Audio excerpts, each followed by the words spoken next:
Hola a todas las personas que nos ven en este canal. Vamos a darle continuación a la lectura de este libro de Zecharia Sitchin, El libro perdido de Enki. Es el libro que yo considero más importante de los que escribió Sitchin. Él como que es la base de los otros libros que él escribió. Esa es mi idea, después de haber leído varias veces este libro.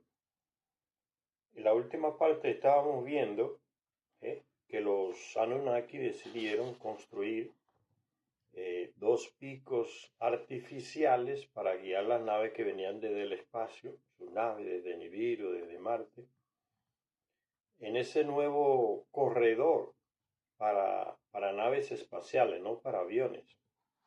Entonces ese corredor se diseña en un papel, se hace una maqueta de él, pero las líneas en la realidad son ficticias, solo se descubren en el papel. Las naves cuando vienen a aterrizar, ¿no?, o descendiendo, tienen que ver una referencia para guiarse, para no estrellarse. Como los aviones, cuando los aviones van a descender, tienen que tener una referencia que los guíe, ¿eh?, y les indique dónde tiene que ser el descenso, dónde se inicia el descenso y cuál sería como el final. Entonces el final ya lo tienen.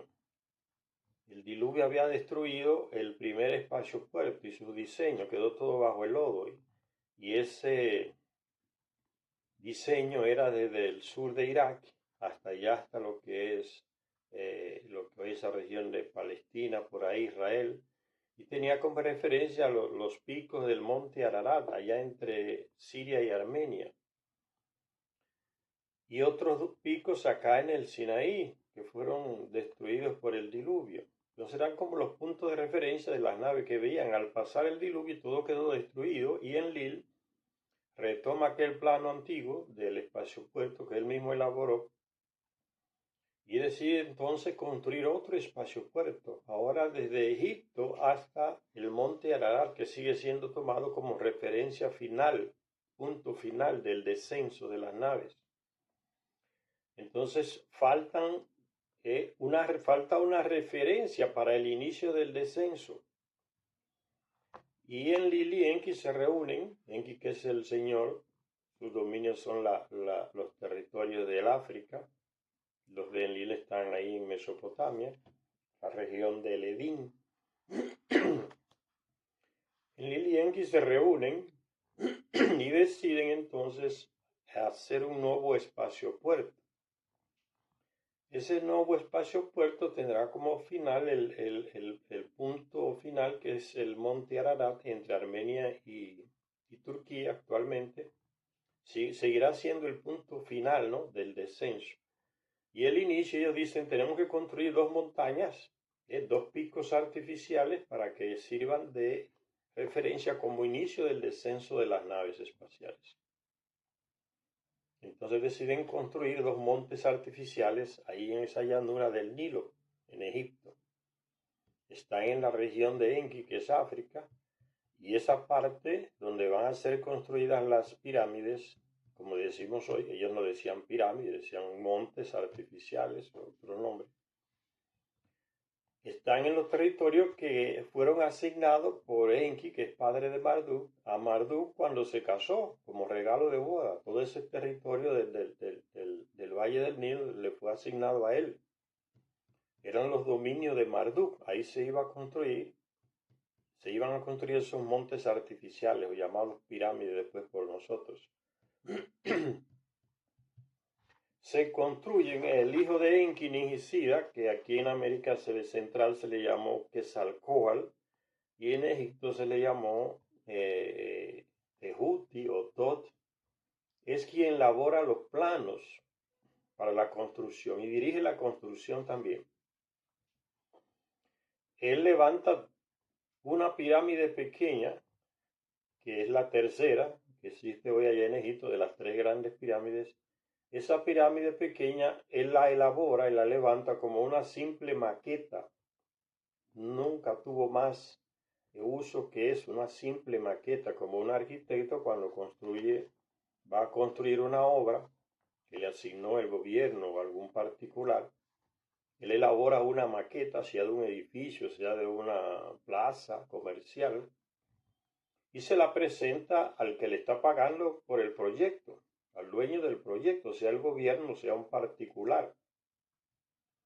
Y el particular que mandó a hacer el proyecto le dice, mira, corrígeme esta esquina aquí, esta calle aquí, o este ángulo aquí está mal, o no está mal, sino considero que debe ser de tal o tal manera. Y entonces el arquitecto corrige en la maqueta los ángulos que necesite o lo que necesite cambiar. Y esa es la maqueta, es para eso, es para corregir alguna cosa. ¿eh? Y entonces la primera pirámide, la más pequeña de las tres, eso fue una maqueta hecha por Ningishida o Tehuti o Tot o Quetzalcóatl, que es el mismo personaje, y dicen las tablillas que él corrigió ángulos ahí en esa maqueta que él hizo. Entonces, la más pequeña de las tres grandes pirámides era esa, una simple maqueta. Después que se corrigieron ángulos, se inicia la construcción entonces de los dos grandes picos artificiales. Se construyen como indicadores a las naves que vienen desde el espacio que ese es el punto donde debe comenzar el descenso de la nave. Y ya le dijimos que el otro punto sería entonces los montes de Ararat allá entre Turquía y Armenia. Son las cosas más altas, los montes más altos en esas regiones. Entonces se elabora el proyecto y se inicia la construcción, se termina la construcción de las dos grandes pirámides y los Anunnaki celebran y se maravillan por esa obra arquitectónica que hace Ningishida o Quetzalcóatl o Tot, Tehuti. Entran dentro de la gran pirámide y ven todos los pasajes que hay, que existen hasta el día de hoy, y se maravillan. Después que se inaugura esas dos pirámides, se hace una gran fiesta y para recordar ese hecho, de ellos no participó ningún terrestre en la construcción de esas dos grandes pirámides. No hubo participación terrestre humana, como decimos, sino fueron ellos con su tecnología. Se hace una celebración y para recordar ese hecho inaugurado, ellos proponen que se levante una esfinge con cuerpo de león. ¿Por qué? Porque se estaba en la constelación de Leo en esa época. O sea, el sol salía por la constelación de Leo, el león. Entonces se hace la base del león por ese motivo. Y el rostro que va a estar en esa esfinge, encima del cuerpo del león, sería el rostro del arquitecto de la obra, que sería Ningishida o Tot o Tehuti o Quetzalcóatl. Se aprueba ese proyecto de levantar esa esfinge como conmemoración y reconocimiento al trabajo de Quetzalcóatl o Tehuti o Ningishida, el arquitecto, y también que recordará la grandeza de ellos aquí en la tierra, como una raza que consiguió superar las dificultades que produjo el diluvio, que arrasó con todo y ellos inician de nuevo, sería como un triunfo de ellos, su raza. Y se aprueba ese proyecto de colocar en la cabeza de Ningishida encima de la base del león. Marduk, al enterarse, regresa y reclama su dominio de nuevo ahí en Egipto, donde están las pirámides. Y le dice a Ningishida, tienes que irte de aquí. Y dice también que él rechaza esa pretensión de colocar en ese monumento la cara de su medio hermano Ningishida, o Tot o Tehuti o Quetzalcóatl. Su padre Enki le da la razón y le dice a Ningishida que realmente es el territorio, es el terreno, es el dominio de Marduk. Después de casi 300 años de guerras y luchas entre los dos, Enki le dice a su hijo Ningishida, mira, búscate otros dominios, ya dejen de pelear. Realmente estos son los dominios de tu medio hermano Marduk. Entonces Marduk coloca la cabeza de su hijo que ya había fallecido ese dios, como le dicen Dios en Egipto, es porque tenía una esposa llamada Isis y su medio hermano que era el dios Set. Entonces él coloca el rostro de su hijo fallecido Osiris, que él tuvo a Set y a Osiris con una terrestre llamada Sarpanite, de ahí de Mesopotamia, una mujer. Fue el primer Anunnaki que se casó con una terrestre, violando el decreto de su comandante en jefe Enlil. Entonces la cabeza que está hoy en la Esfinge de Egipto, que le han cortado la nariz, no se sabe quién fue, es la cara, el rostro de Osiris, que fue muerto por su medio hermano Set, para Set tomar todos esos territorios también de donde están las pirámides del valle del Nilo, ahí en el norte de Egipto. Porque las tierras de Set eran las tierras que hoy son como las de Sudán, caminando hacia las montañas de Sudán, Etiopía, todos esos lugares. Por ahí eran los territorios de Set, y la parte del valle era la parte de Osiris, que su padre Marduk le había repartido su reino entre esos dos hijos de él. Se inauguran las dos grandes pirámides y hay una gran fiesta, y en esa celebración la media hermana de los dos jefes, Enlil y Enki, llamada Ninmak, hermanastra de los dos y amante de los dos, con los dos tuvo hijos e hijas, se maravilla también, fue invitada a la inauguración y compone un poema. Y en ese poema se nos dan muchos detalles que responden a muchas preguntas que se plantean muchos antropólogos hasta el día de hoy. Dice Sitchin, le pusieron por el nombre de Ekur, recuérdense que ese nombre de pirámide, eso no existía. Le pusieron por el nombre a ese gran pico gemelo, o sea, dos pirámides dos montes artificiales, que son las dos llamadas pirámides. Le pusieron a la grande el Ekur, donde están todos esos aparatos que no solamente sirven como indicadores ahora, sino como balizas. Le metieron unos aparatos adentro que mandan una luz hacia el espacio altísima, y las naves ven la luz desde el espacio y seguían ya. Aquí inicia el descenso. Dice, los líderes Anunnaki entraron en el gran pico gemelo, en el gran, o sea, la pirámide que parece más grande. Se maravillaron con lo que vieron dentro. Ekur, casa que es como una montaña, así le pusieron el nombre. Lo llamaron, era una baliza para los cielos, o sea, un indicador a las naves que vienen desde el espacio, con el rayo de luz que salía de la punta de la pirámide. Dice, proclamaba esta obra que los Anunnaki habían sobrevivido al diluvio y vencerían siempre. Ahora el nuevo lugar de los carros celestiales, ya el espacio puerto nuevo, que ya tiene como esos dos indicadores del descenso, esos dos picos artificiales, las dos grandes pirámides. Dice, ahora el nuevo lugar de los carros, el nuevo proyecto de espacio puerto, puede recibir oro de allende los mares.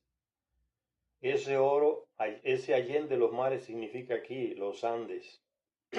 Fue la nueva fuente de oro que los Anunnaki encontraron después del diluvio, que enterró las minas en África, y al mismo tiempo que entierra las minas en África, hace que se abran grietas en la montaña de los Andes y fluya el oro hacia los valles a través de los ríos que salen desde la montaña de los Andes. Y Ninurta, que llega aquí después del diluvio en su nave, estando en Mesopotamia, llega a los Andes, donde estaban sus dominios también, y descubre ese milagro, ¿no? Milagro, entre comillas, ¿no? Y le comunica inmediatamente a los Anunnaki, Enki y Enlil, que están allá en Mesopotamia. Es una maravilla. El mismo diluvio que destrozó las fuentes de oro en África, las hundió, las sepultó, abrió otra fuente acá, en las montañas. Solo hay que recoger las pepitas en los ríos. Y hay terrestres que sobrevivieron aquí también, en las montañas más altas. Entonces, que no solamente fue Noé y sus hijos, como dice en la Biblia, que sobrevivió al diluvio. Él descubre, sí, muchos terrestres se salvaron aquí en los Andes, ellos mismos, solitos, se fueron a los lugares más altos. Ellos son los que nos van a ayudar a extraer el oro de los ríos, a lavar el oro, un oro que no necesita que se le refine. Entonces, eso solo agarrarlo, meterlo en las naves y llevarlo a Nibiru directamente desde acá. Ahora el nuevo lugar de los carros celestiales puede recibir oro de allende los mares. Desde allí los carros llevarán el oro de la supervivencia a Nibiru, lo que le acabé de decir. Ahora las naves de ellos llevarán el oro a Nibiru directamente saliendo desde los Andes. ¿eh? El espacio puerto rústico que ellos construyeron en los Andes, que tiene una, diríamos, como rústica, no igual como la que estaba en Baalbek, como un punto de aterrizaje, de descenso, una plataforma de aterrizaje, no igual como que estaba ahí en los montes del Líbano, sino que construye una plataforma de aterrizaje de las naves más rústicas, allá en los Andes, a 3.000 metros y algo de altura, que también tiene su punto de referencia, un pico alto por ahí. Esa plataforma de aterrizaje, ellos tuvieron que alisar una llanura a esa altura y colocar lo que ellos siempre usaban, ¿no? Piedras enormes talladas con sus armas, rayos de fuerza, como dice el terrestre que ellos tenían, las tallan esas enormes piedras de toneladas de peso y la van colocando como la plataforma, el piso o el pavimento sobre el cual van a descender esas naves pesadísimas. Es igual que cuando usted va a hacer una carretera o donde van a pasar camiones pesados, usted tiene que colocar una plataforma de petróleo muy gruesa. Si la coloca como que fuera para carros familiares de 5 personas, ese pavimento, ese asfalto se va a hundir, van a aparecer muchos agujeros. Entonces, para un vehículo pesado se necesita una plataforma más gruesa. Eso es lo que ellos hacen, utilizan piedra de toneladas de peso talladas y la colocan en línea, en esa extensión, para que las naves pesadas puedan descender ahí. Esa base de aterrizaje, esa plataforma de aterrizaje más rústica, está en Chile hoy. Lo que hoy es Chile, ese territorio, lo que hoy es Chile, en una de esas regiones de Chile. Y los chilenos le llaman el enladrillado. El enladrillado, búsquenlo en internet, van a ver que es una plataforma, se nota que fue hecha artificialmente, se nota así, es una línea prácticamente recta, una llanura recta, ya en medio de unos montes de más de 3.000 metros de altura, y las piedras de toneladas de peso bien talladas que son el piso, que va a soportar el peso de esas naves enormes. El enladrillado, ese fue el punto de descenso y despegue de las naves. Y el centro de operación de ellos estaba en Tiwanaku, que en esa época estaba al lado del lago Titicaca, que fue recuando, disminuyendo y ya no está a la orilla de Tiwanaku. Esa era la residencia de Enlil y de Ninurta, los dominios de ellos aquí. Tiwanaku. Ahí se concentraba ese oro. Ahí fue esa ciudad, esa residencia grandísima, que tenía hasta puertos que daban al lago. Fue visitada por el rey de Nibiru, Anu, el padre de los Anunnaki de acá. Y junto con su esposa visitaron ese lugar y se fueron desde ahí directos a Nibiru con una nave enorme llena de pepitas de oro para seguir tapando el agujero en la atmósfera de Nibiru, que solo se tapaba con el oro molido finísimo, se lanzaba y era el único material que se lanzaba a la atmósfera y no caía de nuevo. Entonces se iba tapando el agujero y lo consiguieron tapar con ese oro. Entonces, hablando de esa inauguración, dice, tenían unos aparatos adentro que metían rayos de luz, y le dije, por la punta de la pirámide. Las pirámides no es como están hoy.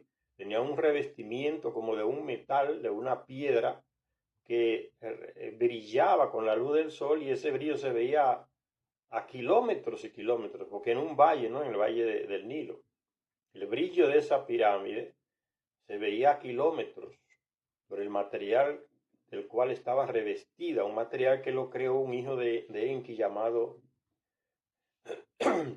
un gran Gibil, un gran constructor, un gran inventor.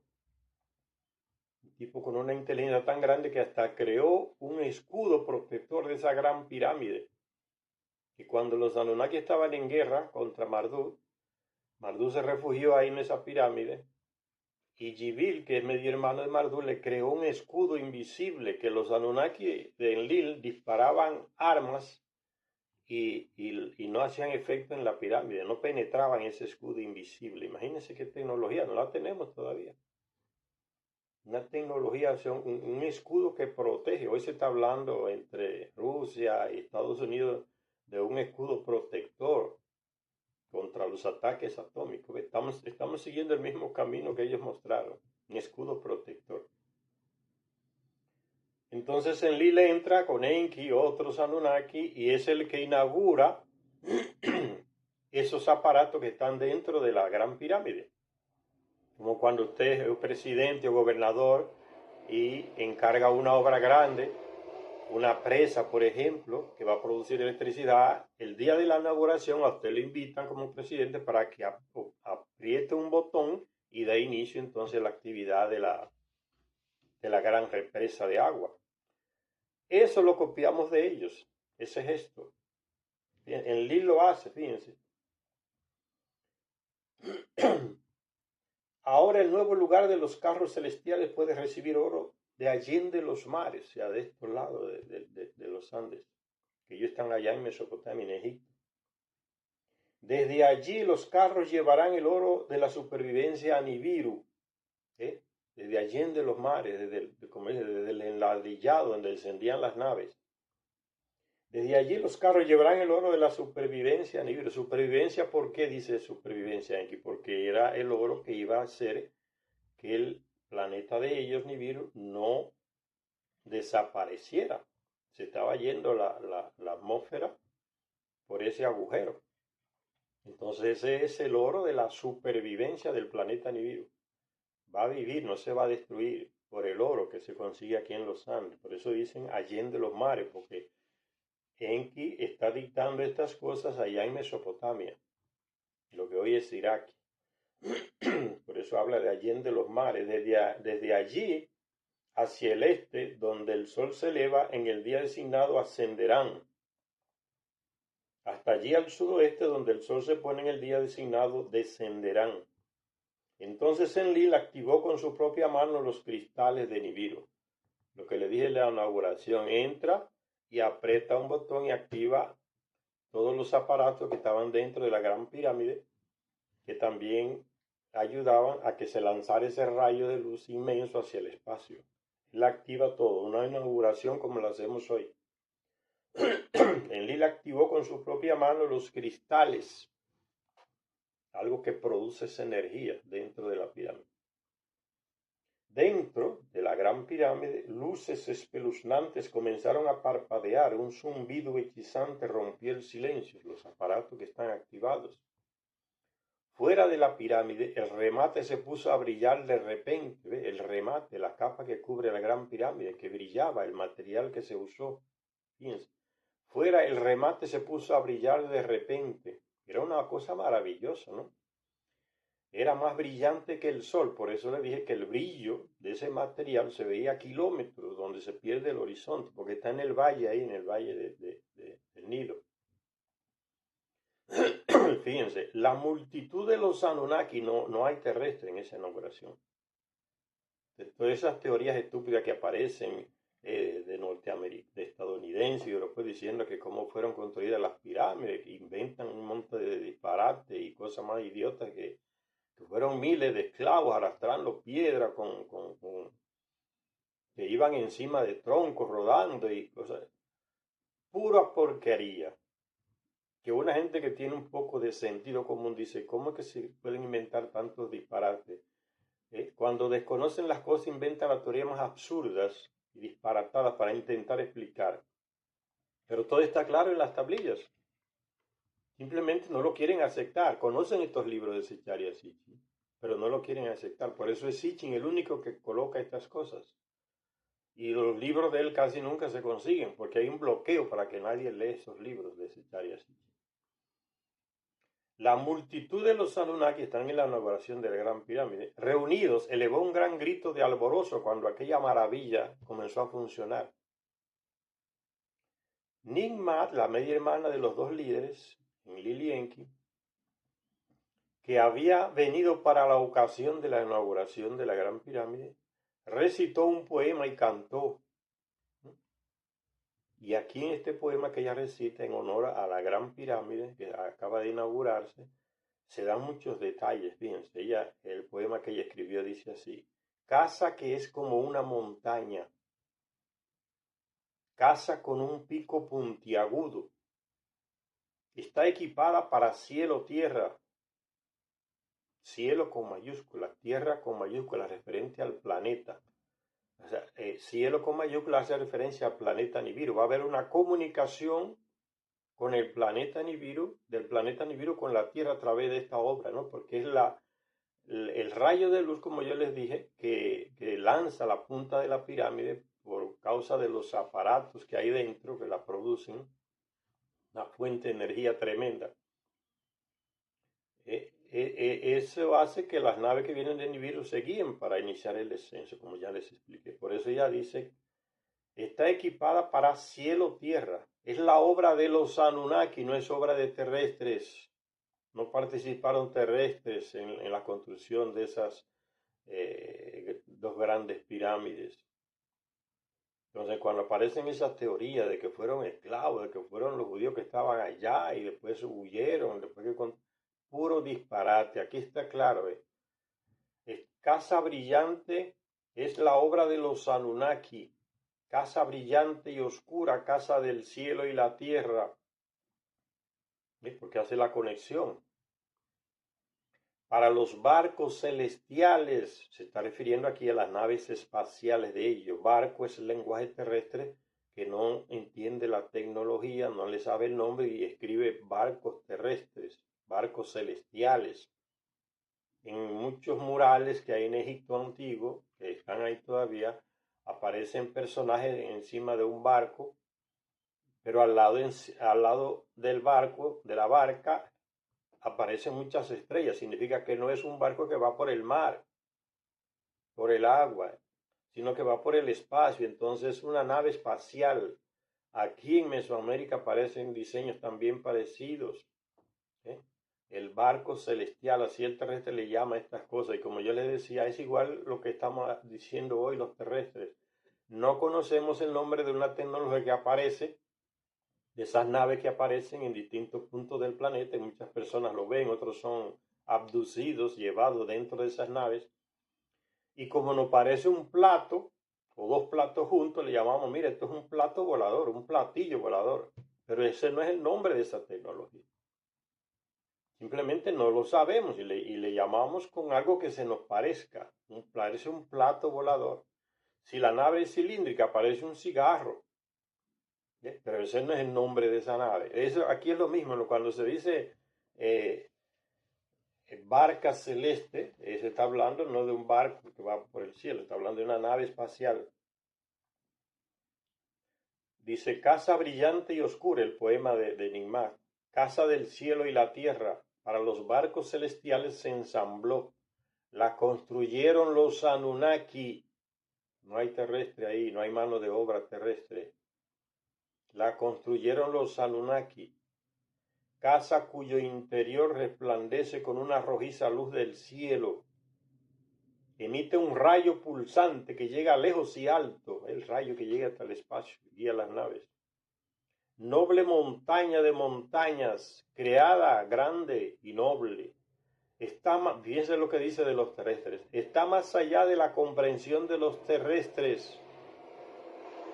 casa de equipamiento noble, casa de eternidad, o sea que va a ser construida. Fíjense los miles de años que tiene y la pirámide continúa ahí.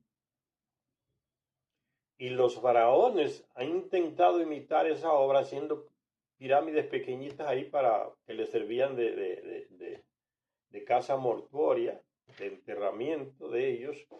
Y muchos mentirosos antropólogos estadounidenses y europeos dijeron no, que esas grandes pirámides eran también para enterrar a los faraones y fueron ellos que la construyeron.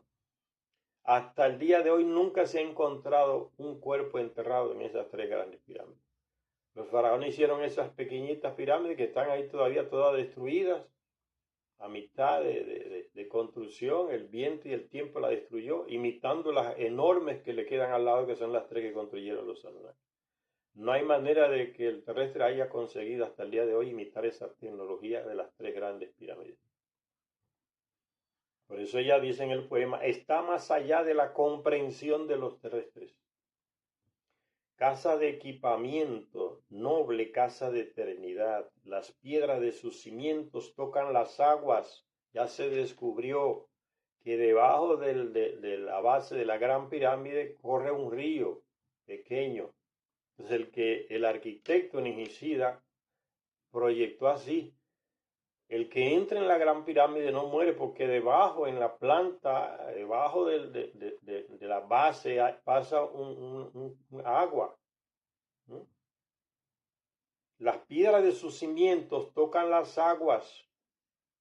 Su gran circunferencia se fija en la arcilla. Casa cuyas partes están hábilmente entretejidas. Pura piedra de toneladas de peso, tamaño enorme, encajadas una con otra, sin argamasa, sin cemento que las una. La tecnología Anunnaki terrestre no la tiene hasta el día de hoy. Vayan a Cusco y vean, igual.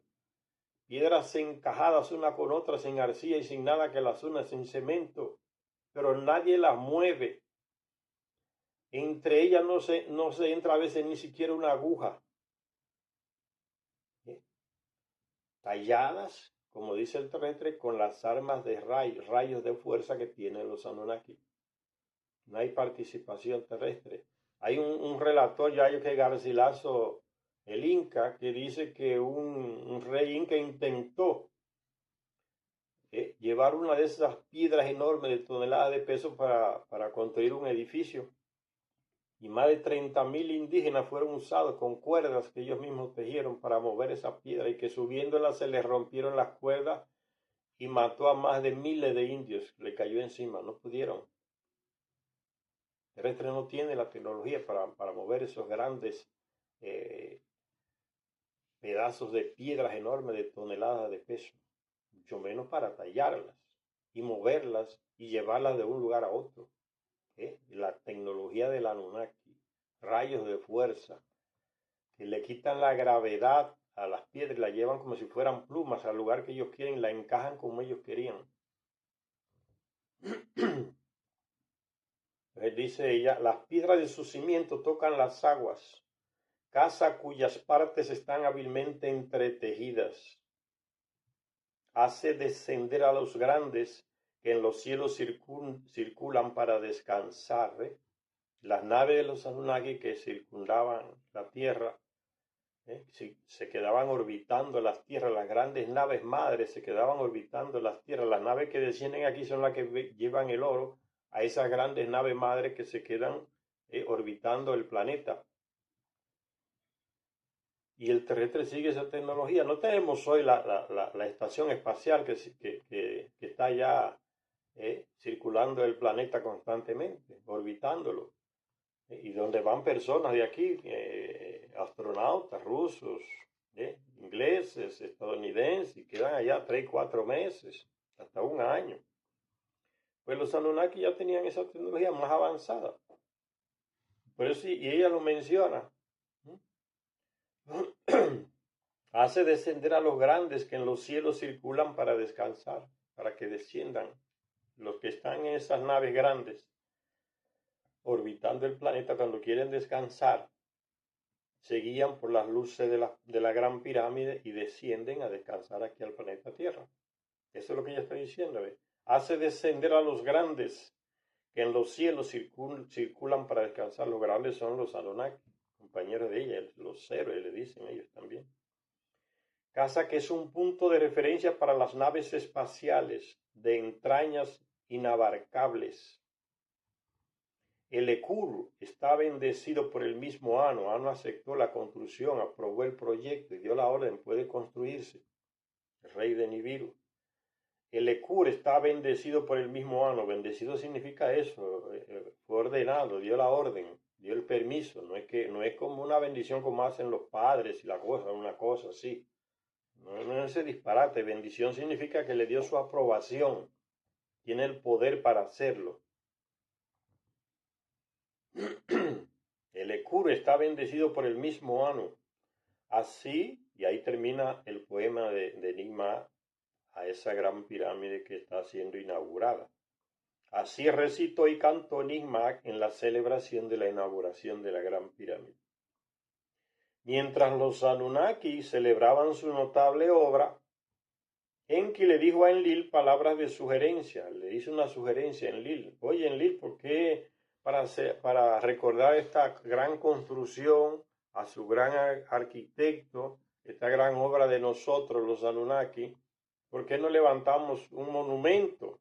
La sugerencia que le da Enki a Enlil, el comandante en jefe, su medio hermano. Y Enki dice, ¿por qué no colocamos la imagen de Ningisida, mi hijo, que es el que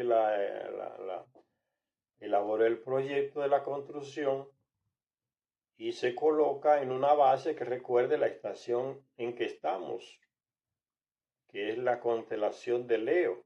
Estamos en la constelación de Leo. Entonces Enki dice, ¿por qué no hacemos entonces una base de un león? Y encima colocamos el rostro de mi hijo Ningisida, que es el arquitecto de la obra. Y Enlil, que el comandante en jefe, lo aprueba. Ahí es cuando llega Marduk y dice, no estoy de acuerdo con eso. El relato que les hice anteriormente, fíjense. Enki le dijo a Enlil palabras de sugerencia. Le hace una sugerencia, dice, cuando en días futuros se pregunte a alguien cuándo y quién hizo esta maravilla, creemos juntos, dice Enlil, vamos a crear juntos a los picos gemelos un monumento. Vamos a crear junto a los picos gemelos un monumento que recuerde esta obra, ¿no? El presidente inaugura la gran presa y al lado algún limpiasaco dice, vamos a levantar una estatua aquí al presidente para que generaciones futuras vean que y dicen peor, ¿no? Que quien construyó, como que el presidente construye algo. No construye nada, lo construyen los arquitectos que él les paga, los manda. Y entonces se dice, vamos a levantar una estatua aquí o un busto, la cabeza nada más del personaje, para que el que venga aquí después de muchos años vea quién fue que ordenó la construcción. Eso es lo mismo que Enki le sugiere a Enlil. Fíjense. Enki le dijo a Enlil una sugerencia. Cuando en días futuros se pregunte a alguien cuándo y quién hizo esta maravilla, vamos a crear junto a los picos gemelos un monumento que anuncie la era del león. Estaba en la constelación de Leo, o sea, el sol salía en esa época por la constelación de Leo. Ellos seguían por esa geometría o matemática astronómica en sus construcciones, una tecnología que no la tiene el terrestre todavía. Fíjense que cuando hay un terremoto se caen todos los edificios en algunos países porque los arquitectos son tan atrasadísimos en los diseños que no toman en cuenta ni siquiera las fallas o las fallas tectónicas del territorio cercano, y cuando hay un temblor de tierra se caen todas. Todavía la tecnología está atrasadísima de nosotros en las construcciones. Fíjense, ellos tienen en cuenta hasta lo espacial, las constelaciones, alineadas con la constelación de tal, las construcciones que ellos hacen aquí en la Tierra. Dice, ¿por qué no creamos un monumento junto a estos picos artificiales que recuerde esta obra? creemos juntos a los Picos Gemelos un monumento que anuncie la era del león. La imagen de Ningishida, el diseñador de los picos, que sea su cara. Entonces, un monumento con una base en forma de león, la constelación en la que se está en esa época, y el rostro del constructor, del arquitecto, que es Ningishida, su hijo, el que se alcohola aquí en América, o Toto Tehuti en Egipto. Ningishida se le decía en Sumeria. Entonces le sugiere eso a Enlil, y Enlil aprueba.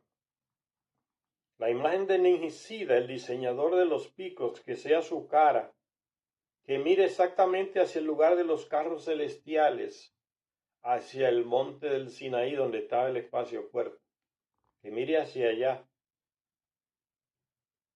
¿Cuándo y quién y el propósito? Revélese a generaciones futuras con este monumento. ¿Cuándo, quién y el propósito de esta gran obra de la Gran Pirámide, que se revele a la gente que viene en el futuro y se pregunte quién, cómo, para qué se construyó esta gran obra? Esta fue la sugerencia de Enki a Enlil. Ante sus palabras, Enlil consintió y le dijo a Enki: del lugar de los carros celestiales, Utu debe ser nuevamente el comandante. Ahora Enlil dice: ¿quién va a comandar el espacio puerto en el Sinaí? Recuérdese que el que comanda el espacio es un sitio estratégico.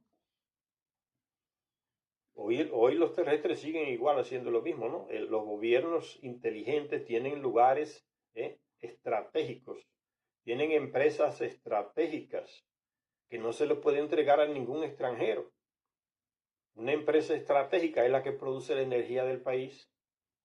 Un presidente inteligente y su equipo preserva la propiedad de esa fábrica de energía al gobierno. Es del pueblo. No se le puede entregar a un extranjero. ¿Por qué? Porque en un momento difícil de confrontaciones políticas o ideológicas, el extranjero puede servirle al imperio y decir: yo controlo energía en ese paísito. Si yo decido, los dejo a oscuras y lo paralizo completamente. No hay industria que funcione, no hay nada. Porque la industria de energía la tengo yo, es mi propiedad. Entonces son cosas estratégicas que no se le pueden entregar a otro extranjero. Quien produce la energía, quien controla el transporte aéreo. Por eso cada país tiene que tener su línea aérea propia, porque si es de un extranjero, él puede decir: corto el transporte aéreo de ese país y ya no hay quien llegue y salga por avión. Y el comercio que se realiza todo por avión se paraliza. Entonces son lugares estratégicos. El espacio puerto en el Sinaí, donde van a estar a las naves, los hangares de las naves, es estratégico. Quien lo tiene el control de las naves que vienen y van a llevar el oro a Nibiru. Es un poder inmenso. Entonces hay una lucha entre Enki, Enlil y su clan, sus hijos, de quién va a tener el control del espacio puerto nuevo que se acaba de construir, y que esos dos picos artificiales ahí en el Nilo, en el Valle del Nilo, que es territorio de Enki, territorio de Marduk, sirve ahí como punto de inicio del descenso de las naves.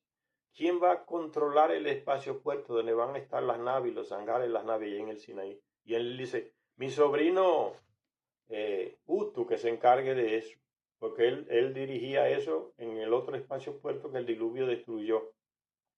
Estaba ahí en Mesopotamia. Y él dijo: como mi sobrino Utu sabe de eso, que él se encargue de eso de nuevo, dice Enlil. Del lugar de los carros celestiales, el espacio puerto, Utu debe ser nuevamente el comandante.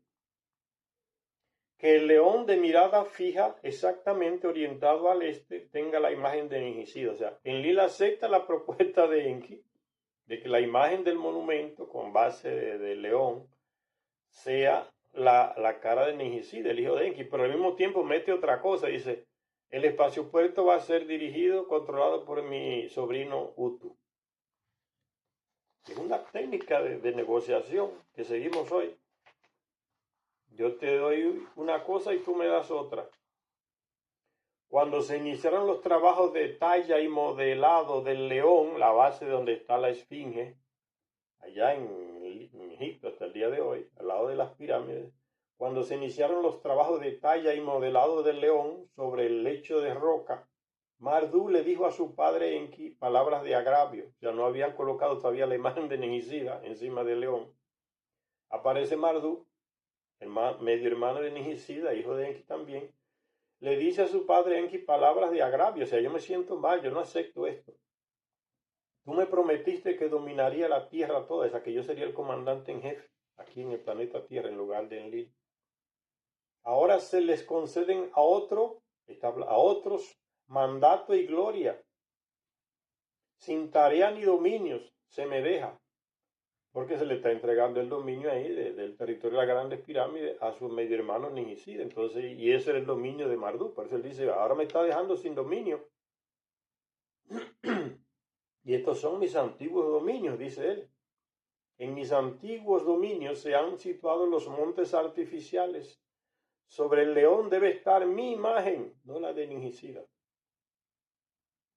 Marduk reclama que debe estar la imagen de él en lugar de la de Nigisida ahí encima de la base del león. Está hablando de la esfinge. Sobre el león debe estar mi imagen, no la de mi medio hermano Nigisida. Entonces Nigisida se enfureció con esta pretensión de Marduk.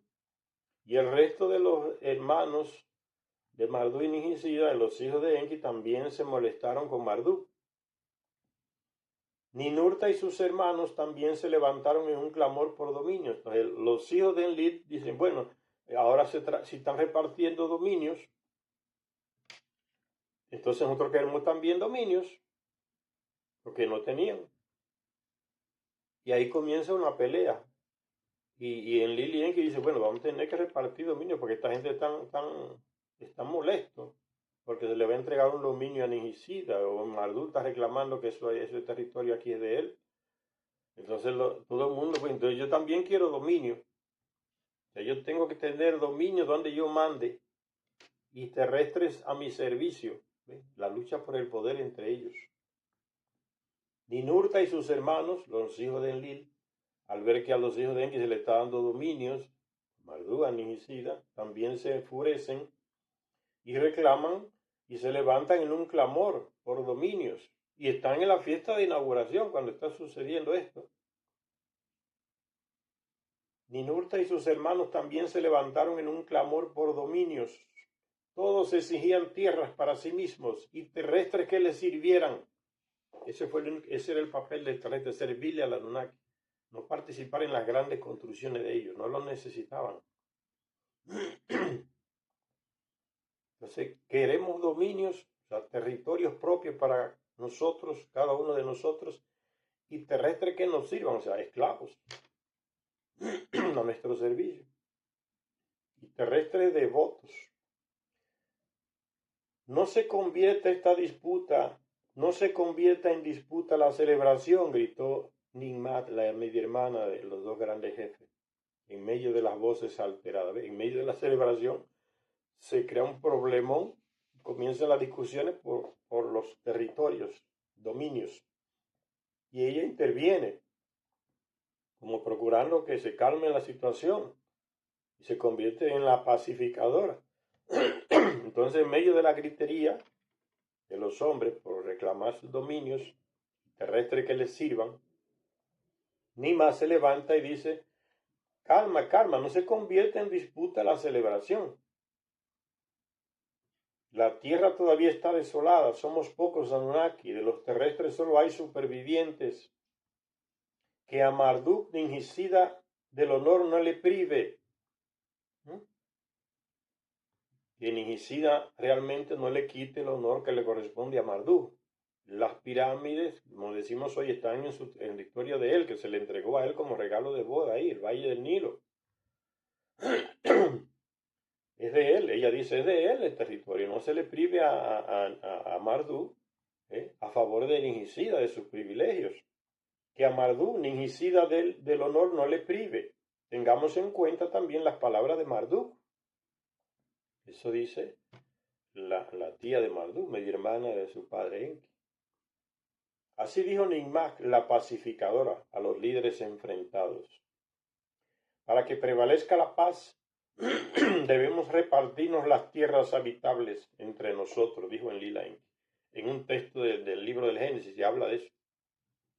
Pues no sé si el Deuteronomio y el Génesis, donde se dice que los dioses se repartieron la tierra.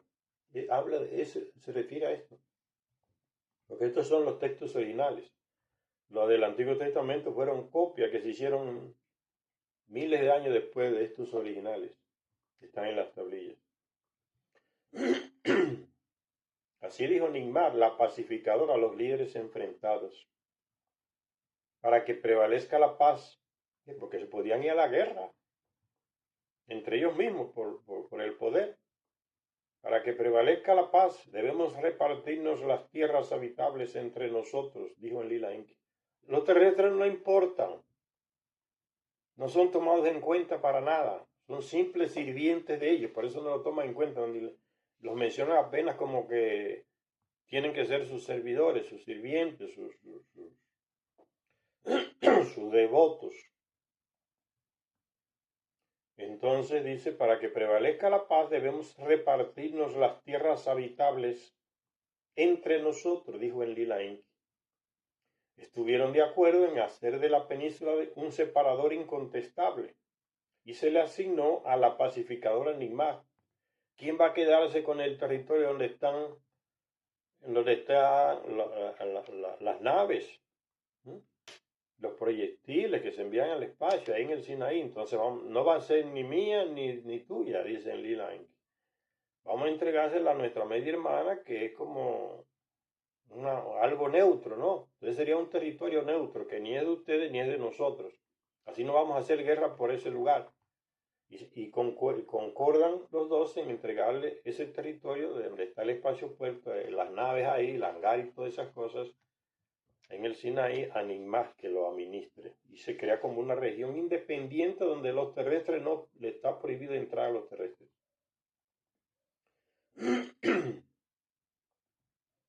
Dice, estuvieron de acuerdo los dos grandes líderes en hacer de la península del Sinaí un separador incontestable. Sinaí no se le llamaba así, eso se llama ahora. La tablilla dice la península. Se le asignó a la pacificadora Nigmac Tilmun, así le llamaron, tierra de los proyectiles, donde están guardados sus grandes armas, ahí, en Sinaí, esa península. Tilmun, tierra de los proyectiles, la llamaron a esta región, creada para Nigmac, y estaba fuera de los límites de los terrestres, prohibido a los terrestres entrar en ese territorio. Las tierras habitables al este de la península se apartaron para Enlil y su descendencia. O sea, si ustedes cogen un mapa de esa región de Medio Oriente, van a ver que las tierras hacia el este son lo que queda por ahí, entonces es Siria, Líbano, Palestina, Israel, más allá Irak, Irán, Turquía. Esa es la región del Edín. Se le deja al propietario original, que es Enlil, comandante en jefe. La del sur, que puede, partiendo del Sinaí también, de esa península, es África lo que queda. Entonces se le deja a Enki a sus descendientes y a sus hijos. En el centro de esas dos regiones, entonces está esa otra región que se llama Tilmun, que se le entrega entonces a la media hermana de los dos para evitar los problemas de quién se queda con ese punto estratégico de ellos ahí. Entonces, el Sinaí se le llama Tilmun, donde están los proyectiles de ellos, las naves. Al este está entonces esos territorios de Mesopotamia, Palestina hoy, todos esos nombres que sigue siendo de Enlil. Y al oeste entonces de la península del Sinaí, que está África, se sigue siendo propiedad entonces de Enki, su descendiente, Marduk y sus hermanos y todos. Las tierras habitables al este de la península se apartaron para Enlil y su descendencia, para los descendientes de dos hijos de Siusudra, Sem y Jafet, para que vivieran allí. ¿Ve? ¿Quiénes son estos dos hijos? Descendientes los descendientes de dos hijos de Siusudra, Sem y Jafet. Entonces, ¿quién es Siusudra? Noé, que tuvo tres hijos, Sem, Jafet y Canaán. ¿Ven cómo hay una conexión directa de estos textos con el texto del Antiguo Testamento? Shudra es Noé. Vamos a terminar por aquí esta lectura, en la próxima continuamos. Esto es una maravilla, estos libros. Gracias a todos y a todas las que nos ven en este canal. Hasta la próxima lectura.